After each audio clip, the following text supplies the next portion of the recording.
City Council wrapped up the final FY26 budget hearing on Monday. Here's what you need to know from the departments that we covered. First up, Memorial Hall. It hosted 259 events this year with over 48,000 guests. But in another tough budget year, staff hours are being cut, which could potentially impact services and events.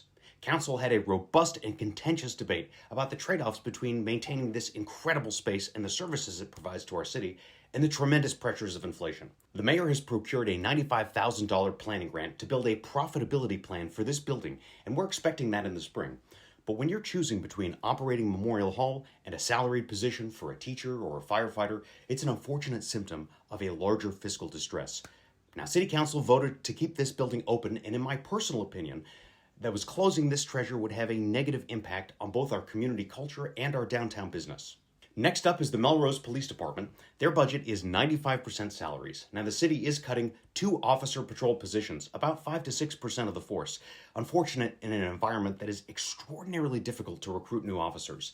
Now, that might not sound huge, but with sick leave, injury, military duty, that means potentially fewer officers in service. I asked Chief Fowler how cuts to training, radio maintenance, and legal assistance will impact safety and preparedness for that department. And he feels confident that the force can keep our city safe, but emphasized that keeping up with training is a critical part of the mission and inadvisable to cut. And yet, despite being down 6 officer positions last year, our officers have safely disarmed 3 individuals just in the last few weeks without incurring any injury downtime. And I think that speaks volumes about their work. One quick note here on the Police False Alarm Revolving Fund, set up to collect fines from public safety officials having to attend to unnecessary false alarms.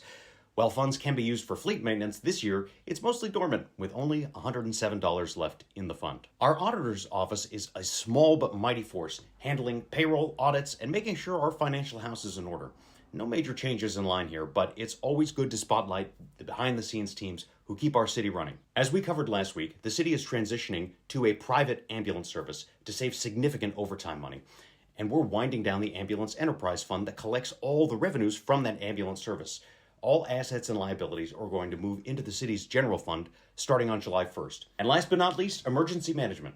Now, there's no longer a standalone department nor a full-time dedicated staffer, but Fire Chief White is stepping up to the plate to take on some responsibilities here.